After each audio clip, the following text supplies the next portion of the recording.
Well, hello everyone. Thank you for joining me this Friday. Again, my name is Kathrina Aben, or Kat for short, and I'm the District Tribal Liaison for BLM Southern Nevada. So today is going to give you an introduction to tribal consultation and general concepts related to tribal consultation, and hopefully we can also apply those general concepts to Gypsum Cave as a case study. So if you're not familiar with Gypsum Cave, it's a cave located east of the Las Vegas Valley in the Sunrise Mountains. It's a pretty large cave. You can see it very far off in the distance. The entrance of the cave measures about 20 feet or more across, and it's located on top of a hill. And here's a general map of Gypsum Cave and where it is in location in the city. And in comparison to that map, here is a native land digital website map that kind of gives you a comparison of where ancestral territories of indigenous people and how they cover the different parts of Las Vegas. And so Gypsum Cave being east of Las Vegas, if you can kind of see where the lines cross for the different routes in Las Vegas, or between Las Vegas and Henderson. You can see that it's an overlapped area between the Southern Paiute and Chemehuevi territories. So that would be where the purple and the orange overlap. And so this is a good reference map just to kind of get a visual reference for where there may be different tribal connections to the landscape. It's not an official map that federal agencies can use. That's something that we'd have to really figure out through formal government-to-government consultation. But again, it's a very great reference. This map also gives you different information regarding different extension of languages across the land, as well as different treaties and where they've applied in the past, as well as the present. And I also want to add that the Native Land Digital Map is one that's also crowdsourced from Native American tribes. And so in walking up to the cave, again, you see that Gypsum Cave is located on top of a hill. Currently, there is more or less a dirt path leading up to the cave entrance. And then when you're at the top of the cave entrance, if you face southeast, after turning around, you actually look towards the Las Vegas Wash as well as Boulder City. You can see that there is some parking down below where that white truck is located. It's also adjacent to an existing transmission line corridor. And so you can see where the poles are in that transmission line corridor for existing lines. But you can see very far off into the distance from that cave entrance on top of the hill. And here's also a picture of a archaeology field crew from Far Western hanging out on top of the cave entrance before excavating. And after you descend down into the cave entrance, you go into chamber 1 or room 1. And it's kind of a steep slope going down. And you can see that it's a very large cavernous first chamber. And I want to mention that Gypsum Cave actually has 5 chambers. And Gypsum Cave is commonly called Gypsum Cave also because there is actually gypsum or selenite found in the cave. And you can see an example of that in the top right photo.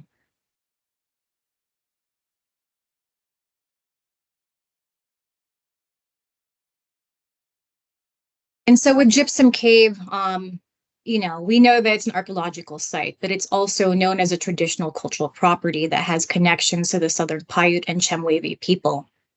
It's also a physical location along a regional cultural landscape called the Salt Song Trail, which I will talk about in a bit.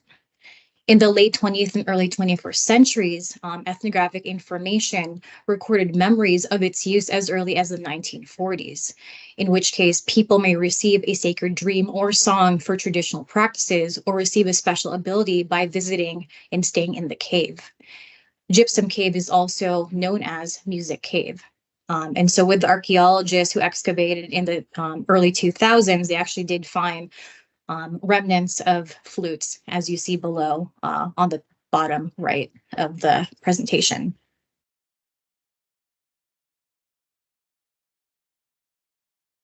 And so in thinking of Gypsum Cave as part of this bigger picture, part of this larger regional cultural landscape, when I talk about cultural landscape, we're talking about the interconnection between people, places, and practices within a very large area that may have defined or undefined boundaries. And so this is in comparison to what we know as archaeological sites, which have defined boundaries. And so cultural landscapes become this meaningfully constituted region through the relationships that people have with the land.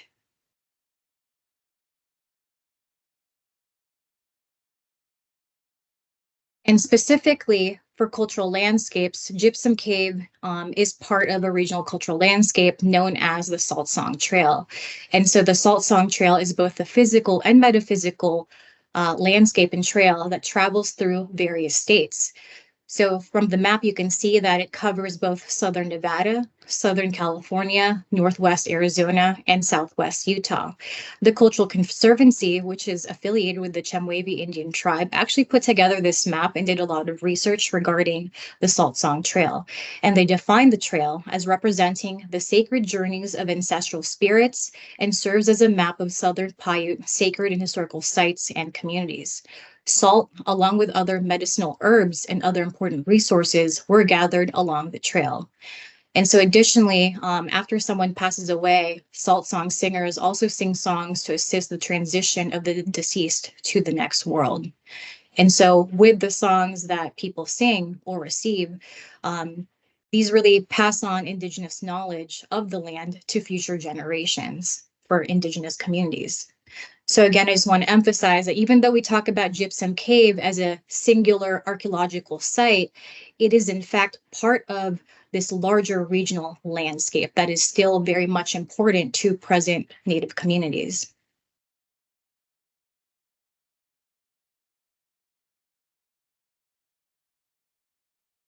And so to emphasize that point, there's also information gathered from current ethnographies, ones which are publicly accessible. This specific quote from an ethnography from a dissertation back in 2012 from a Southern Paiute member states, all the mountains are a big circle, all connected. Mount Charleston is where we were created. It is connected with Sunrise, McCullough, and Bird Spring Mountains. People would go to Gypsum Cave in the Frenchman Mountains to get our songs. Mountain sheep would come to them in songs along with other animals used in doctoring. And here's another quote from that same dissertation. There is a connection to the Salt Song taking you partway on the trail. It is part of the Salt Song Trail. Gypsum Cave is near and the hot springs are right down there. Here's the spiritual connection with the Creator. Vision quests were performed here. Before you go to Gypsum Cave, you have to go to a high spot. If the Creator feels that this is what you need and thinks you need, and you go to the cave to go get stronger in your songs, to ask them to stay with you all the time so that the songs will not be forgotten.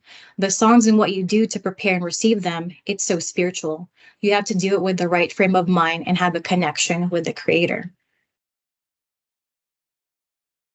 And here's a third example from another ethnography by Richard Stoffel. There were trails that went to Gypsum Cave. All along the Colorado River, there are trails. Some of them are covered by the dam. These trails travel all the way to Moapa, Pierce Ferry, and they go across to the Chivwis Plateau that went across the Willow Beach. A lot of trails go right through the river. These trails were a connection for communication. We were not an isolated people. These trails are connected to water places, the hot springs, places of ceremony, vision quests, and dances. Trails connected villages and springs with rock writing. The Saltson Trail passes through here. All this area is very significant to us, to Chemehuevis and Paiutes. And so from that ethnographic information and kind of like an overview of Gypsum Cave, its importance to tribes, especially in relation to this larger cultural landscape, it kind of gives you this overall broader context, hopefully, to understanding why tribal consultation is important. So now I'm going to move to the next section of this presentation, which is going over some key definitions and concepts related to tribal consultation. And so when I talk about tribal consultation, this is really a formal government-to-government exchange of information between the US and tribal governments. It's also an open and transparent process to identify and seek input regarding any federal actions that may affect tribal interests. So for example, if there's any kind of federal action that would disrupt the access to sacred sites or damage sacred sites. Some of the key questions that we hope to really address when we do consultation is, does the tribe want to consult on a proposed federal action? What are their concerns? And how should a federal agency work with the tribe to address these concerns? And so with tribal consultation, this is intended to be a meaningful and ongoing dialogue conducted in a good faith manner that provides tribal officials with enough time into providing input so federal agencies can consider that input in the development of federal actions and plans that may have tribal implications. And so with tribal consultation, that can occur through a virtual meeting, through a phone call, or in person.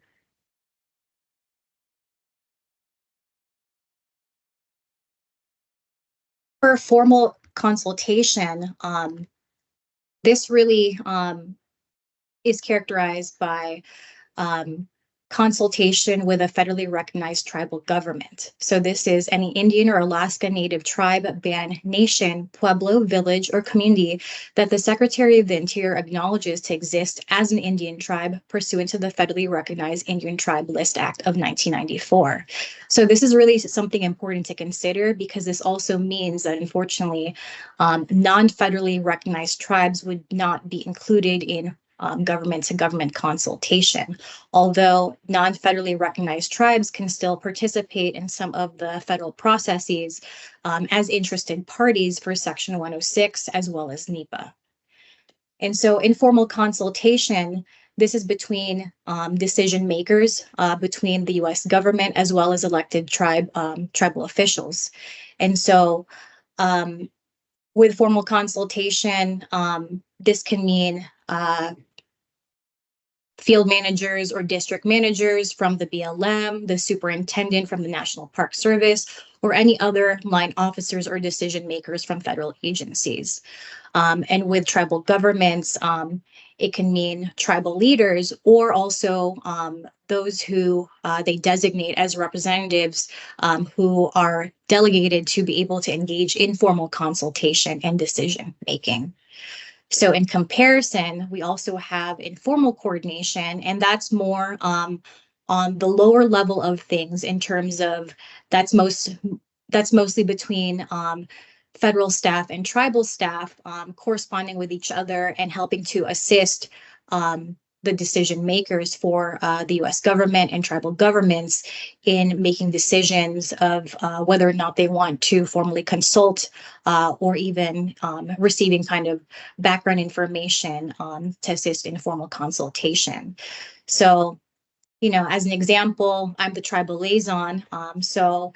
I can only really engage in informal coordination, but I can assist my managers in engaging in formal consultation with tribal leaders.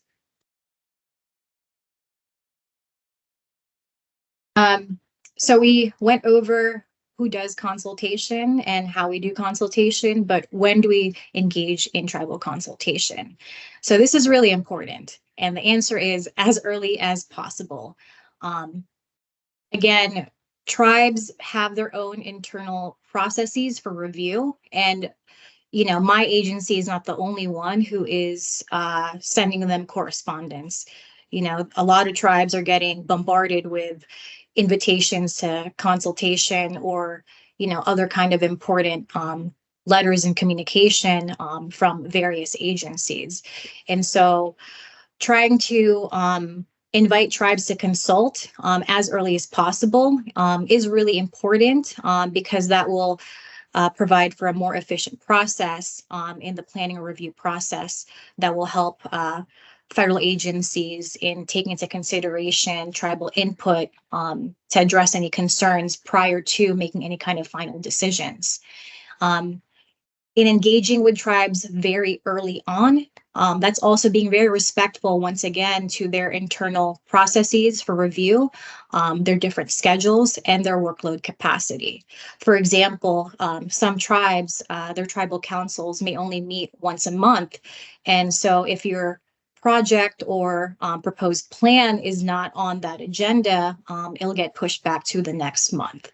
And so being able to provide as much time as possible is really helpful in the consultation process. Specifically for BLM, our policy allots at least 30 days for tribes to respond to any kind of invitation to consultation, as well as any other correspondence. So for example, if I'm trying to plan a field visit with a specific tribe, I have to give them at least 30 days to respond to ensure that they have enough time to make travel plans, to assess their workload capacity, to assign, who I may be meeting with in the field, things like that. So there are different forms of communication to support the ongoing dialogue for consultation. We usually start off with a one-way notification, inviting tribes to consultation, as well as to provide tribes with updates for different phases of a project. And then we also have informal coordination, as I mentioned before, between different staff. And this is really to help support, again, any kind of communication needed in keeping tribes up to date with what's happening. And then last but not least, government to government consultation between decision makers if there needs to be a formal conversation for any kind of projects or plans that may have tribal implications.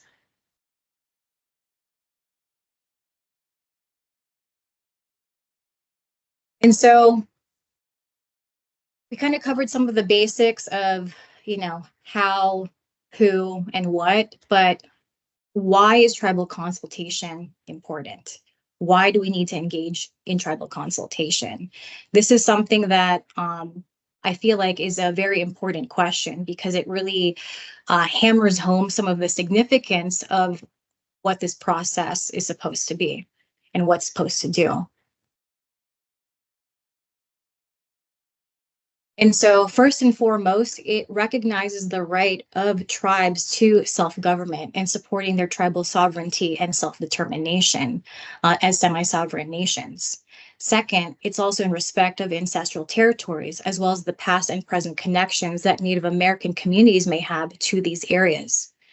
And lastly, there's also legal requirements for federal compliance, in which case federal agencies must legally consult with tribes. So I put this table together just to kind of give you a taste of some of the select laws and policies that require consultation. There's definitely a lot more, not just the ones on this table, but I felt like these were the ones that have the most relevance to what we'll talk about with Gypsum Cave. So I'm going to go over this very briefly, and we'll definitely take a more of a deeper dive regarding Section 106. But just in briefly going over this, Executive Order 13175 directs federal agencies to regular consultation and coordination with Native American tribes. Executive Order 13007 directs federal agencies to make sure that there is continued access and ceremonial use of sacred sites by Native practitioners, and to also avoid the physical damage of sites from federal actions. And then in relation to that executive order, we also have the American Indian Religious Freedom Act of 1978, or ARFA. And so this protects the rights of Native Americans to exercise their traditional religions by ensuring their access to sites, use and possession of sacred objects, and the freedom to worship through ceremonial and traditional rites. And then moving on to the law that most applies to archaeologists is Section 106 of the National Historic Preservation Act of 1966. So this directs federal agencies to consult with tribal governments and interested parties in the identification of historic properties, adverse effects, and mitigation measures to adverse effects of historic properties. And then moving on to the National Environmental Policy Act of 1969, which covers more, I guess you could say, a broader base of tribal interests. This directs federal agencies to consult with tribal governments and interested parties, as well as seek public input in assessing the environmental effects of proposed actions prior to making decisions. So in contrast to Section 106, which only really is concerned about historic properties, which can also be connected to sacred sites and traditional cultural properties, NEPA can also cover tribal interests regarding impacts to wildlife, to water resources, to plants. So other things that are not necessarily within that more narrowed scope of historic properties. And then specific to BLM is the Federal Land Policy and Management Act of 1976, which directs BLM again to tribal consultation in the development of planning efforts that may affect tribal resources. And again, just like NEPA, this can also broadly cover other kinds of resources that are not just historic properties. And there's some additional ones I've added on here that's not necessarily in relation to Gypsum Cave, but I thought were important to note. There's also the Native American Graves Protection Repatriation Act of 1990 in terms of the repatriation protection of Indigenous ancestors and their remains, as well as objects of cultural patrimony and funerary objects. And there's also the more recent Executive Memorandum for Indigenous Knowledge, which requires federal agencies to consider the inclusion of Indigenous knowledge in planning efforts, and also being able to consult with Native American tribes in putting together an Indigenous knowledge plan and how we use as well as talk about Indigenous knowledge. Okay, so in going over these different laws and policies, now I want to move to the archaeology that's been completed in the past regarding Gypsum Cave and how some of these policies and regulations regarding tribal consultation may have kicked in place. So in the early 20th century, tribal consultation was not something that was necessarily mandated or required. Going back to this slide, as you can see, a lot of these laws and regulations or policies really took place in the later half of the 20th century. So in the early 20th century, when Gypsum Cave was first excavated by Mark Harrington in the 1921 to 1931, the laws requiring tribal consultation were not in place. So Mark Harrington, on behalf of the Southwest Museum and also later with the California Institute of Technology, completed non-systematic excavations of rooms 1 and 4 in Gypsum Cave. So to be fair to Mark Harrington, archaeologists did not have the standards that we do now in terms of systematic excavation and tribal consultation, as well as more, I feel, refined methods of making sure that we are documenting things in a way with scientific integrity. So with those kinds of excavations for those chambers in Gypsum Cave, it led to some erroneous conclusions that we can now debunk. So with Mark Harrington, he found artifacts underneath sloth dung. And so he took this as evidence of early man living at the same time with Pleistocene megafauna. Um, Other things that he also found during his excavation that was very helpful to Nevada archaeology was the gypsum projectile point type. So this is a diagnostic dart size stem point that we can essentially use to date sites to a particular time period. And so with Gypsum Cave and his early excavations, it did also provide foundational data for establishing the gypsum period in Mojave archaeology from 4000 to 1500 BP.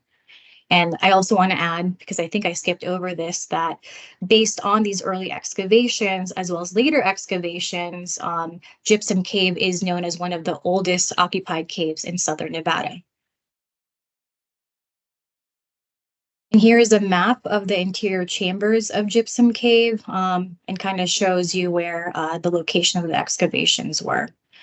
So as you can see, again, it's a 5-chamber cave. When you walk down into Gypsum Cave, you actually go into, I think, what he calls room 2. So that's at the bottom left of the screen. And then room 1 is a side chamber to the left.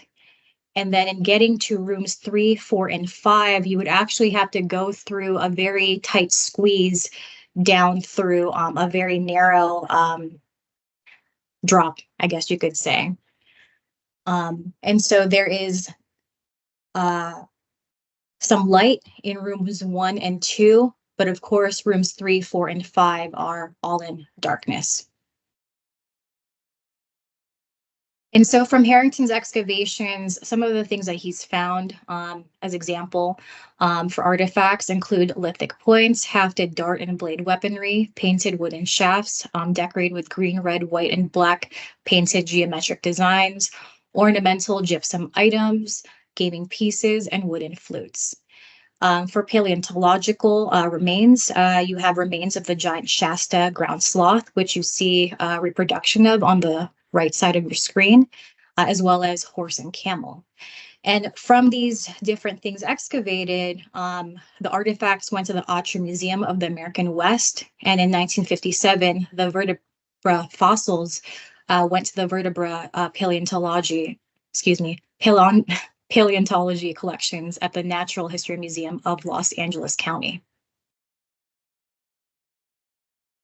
And here are some photos of the claws from the giant sloth.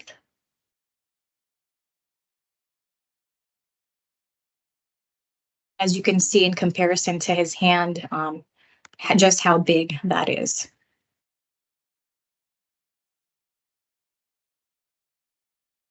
Also, remains of fossilized sloth dung.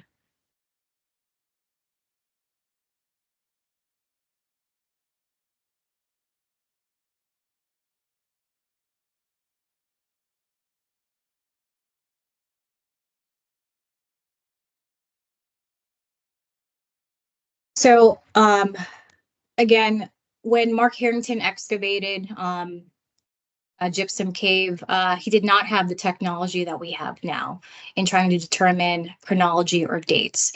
And so radiocarbon dating developed in the 1940s after the excavations. And this method determines the age of organic material using radiocarbon. And so from radiocarbon dating, we were able to date the ground sloth remains to 13,000 to 20,000 BP, and the human artifacts from 4,500 to 3,000 BP. So through radiocarbon dating, we can see that humans did not live at the same time as the Pleistocene megafauna. And also more recent artifacts that were found below the older sloth dung also points to some of the convoluted and disturbed stratigraphy within the cave.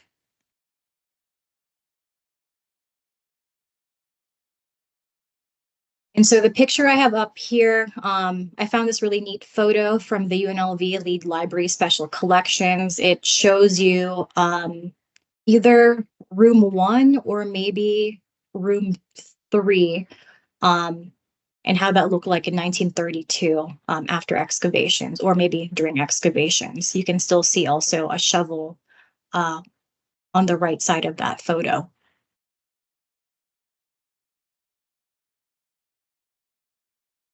I also found these from the Lead Library. Uh, Not quite sure what these folks are doing, if they're also researchers and scientists or if they're there for recreation. But I wanted to put these up here because I just wanted to show that, people, have known about Gypsum Cave throughout the decades. And these were taken, or at least donated to the collections in 1969.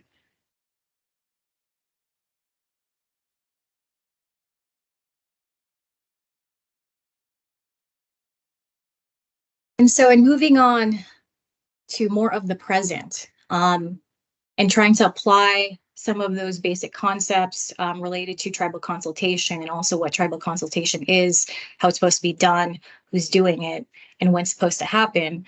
Um, in the early 2000s, the Nevada Power Company submitted an application for a right-of-way to construct the Harry Allen to Meade 500 kV transmission line, which is considered a proposed federal action. And so with this proposed transmission line, it's in the nearby transmission corridor that I'd pointed out to you earlier in the presentation when you're looking southwest from the cave entrance.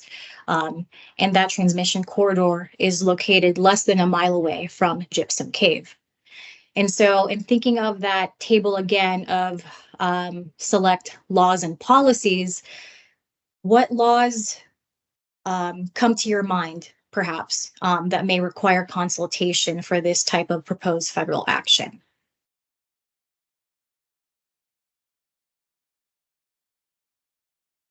So in bringing up that table again, you can see that with that type of proposed federal action, or not necessarily that type, but because of that federal action and the type of site area, known significance of Gypsum Cave, a lot of these policies and laws really take into effect. And most specifically for archaeologists, this would be Section 106 of the National Historic Preservation Act.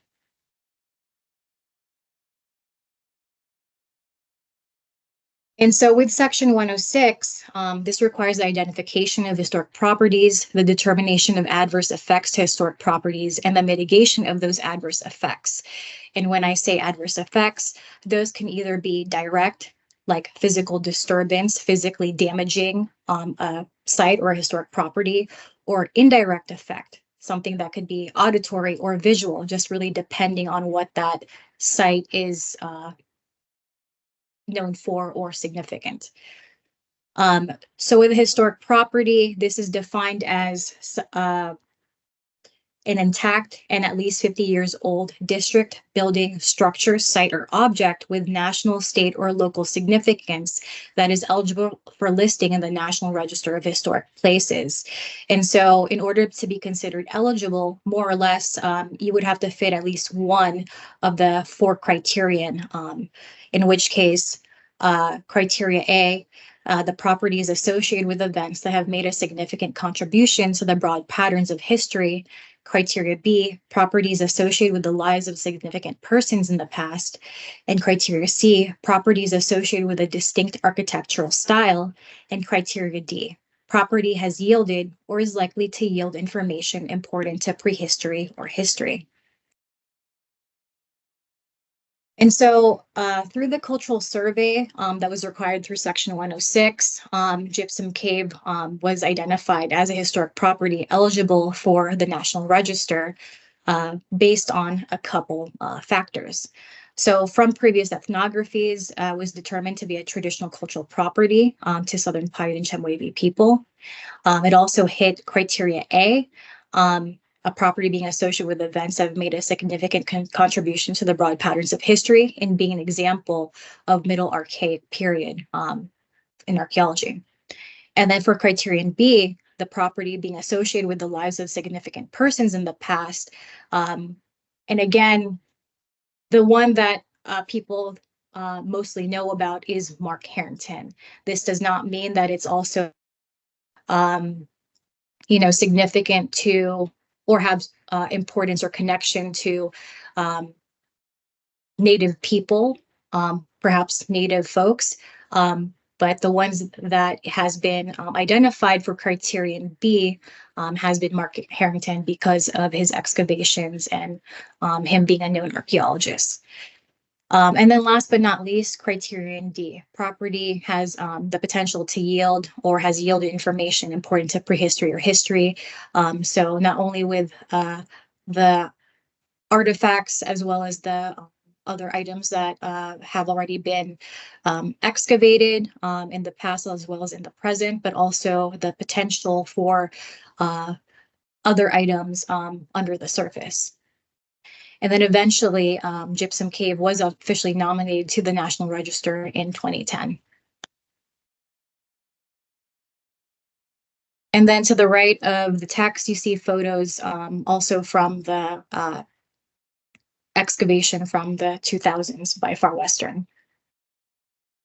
And so you can see still remains of some of the wooden posts used in the excavation by Mark Harrington, as well as, I guess, a milk can also left by those earlier excavations.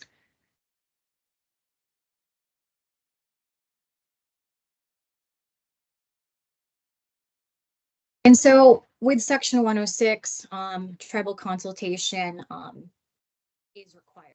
And so tribes are invited to formal government consultation in the identification efforts of identifying Gypsum Cave as a historic property, sacred site, or traditional cultural property, as well as to identify any kind of potential adverse effects, as well as any recommended mitigation measures. And so for this specific project, the Mwapaban of Paiute, Chemehuevi Indian tribe, and others were invited to formal consultation. And through consultation, some of the things that came about was a recommendation for tribal monitors to be included, as well as informing the archaeologists more of the importance of the cave.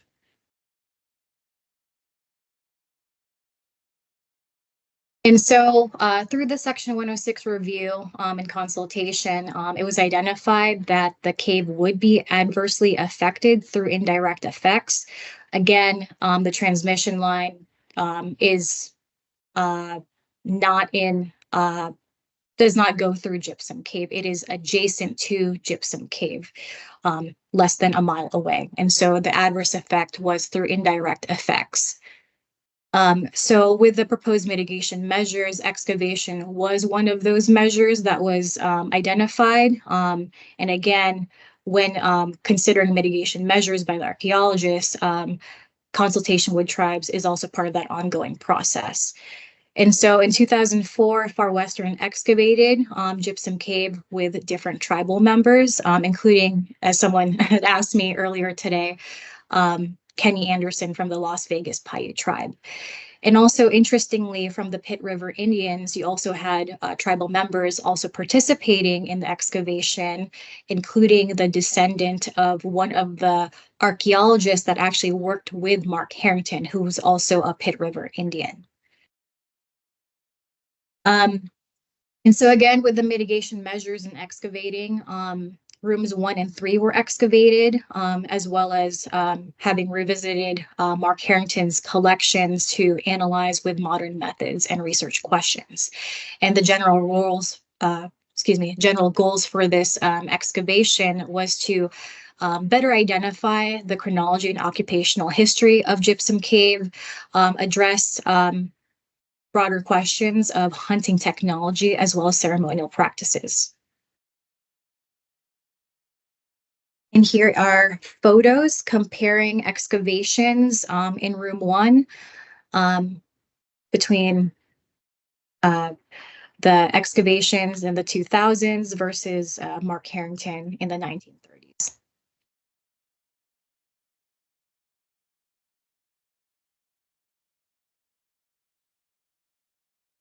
And so some of the general conclusions from the excavations as well as the survey was the identification of episodic use of the cave. The first period of occupation being 4,500 to 3,000 years ago, in support of Middle Archaic logistical big game hunting, in which case dart weapons were also placed in various rooms of the cave. Unusual artifacts were also found in room 3 that also may reflect ceremonial use. And then there's a period of no evidence of occupation until you have the second period of occupation from 700 to 200 years ago, with room 1 as perhaps being lived in by a single or small extended group.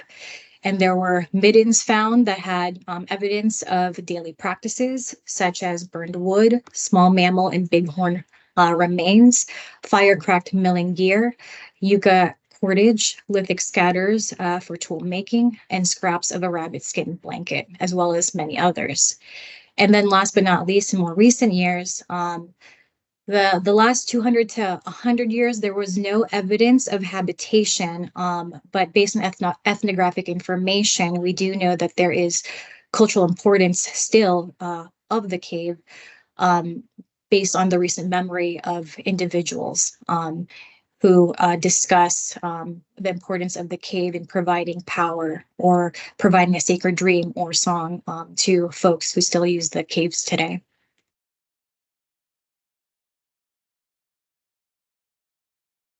And so with weaponry and possible ceremonial uses, which were the other research questions that Far Western had, they found that weaponry alone accounts for nearly 1/3 of the cultural assemblage.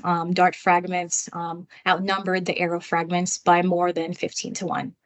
There were also evidence of cached broken dart weaponry, which was associated with ritual behavior connected to prestige hunting. The hunting gear that was still found more or less functional were cached for future use instead of being used. There were also broken discarded items that were also cached that may have also served in the purpose of being offerings. And again, there are also unique items and painted shafts, or the most painted shafts, found in room 3. And so here are a couple examples of items found in Gypsum Cave. So these are some of the hafted items. Here is a knife to the left on the screen. And then also you have desert side notched arrows on wooden shafts to the right. And here are also examples of ornamental items. Again, someone had asked about the uses of the gypsum. And so from the archaeology, the archaeologists found evidence of decorative uses of the gypsum. And so you see the drilled holes in the middle or on the top of these pieces. And also attached to cordage. And so this could have been something that was tied around someone's neck as a decorative piece, as a necklace, perhaps.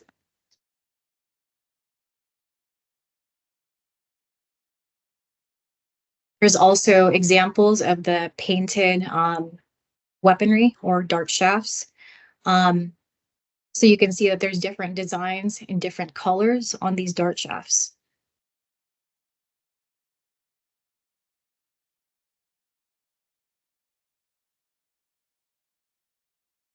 Here are also examples of the unique items. On the right-hand side, I had shown this picture earlier, but these are examples of some of the remains of flutes, wooden flutes found in Gypsum Cave. And the top one, I believe, is painted. It still shows some remains of the coloring. And on the left-hand side, you have examples of wooden wands with bone splinters, the first 2 being the wands.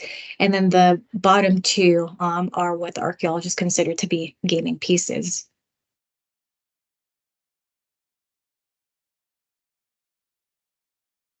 So we've gone over the importance of Gypsum Cave, not only as an archaeological site, but also as part of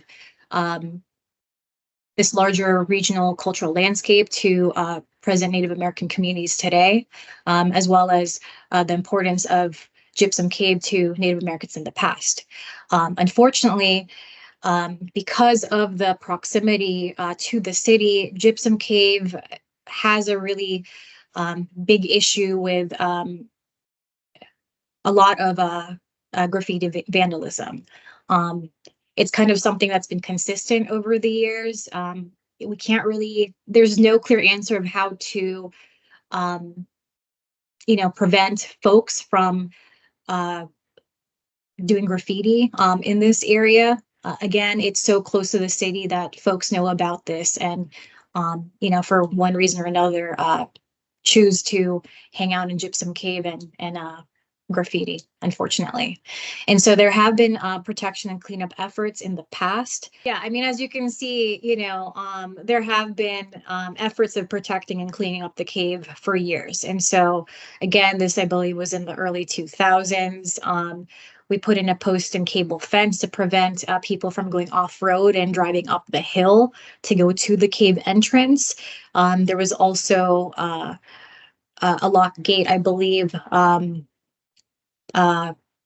later, not later, but further down the road to prevent access to this general area.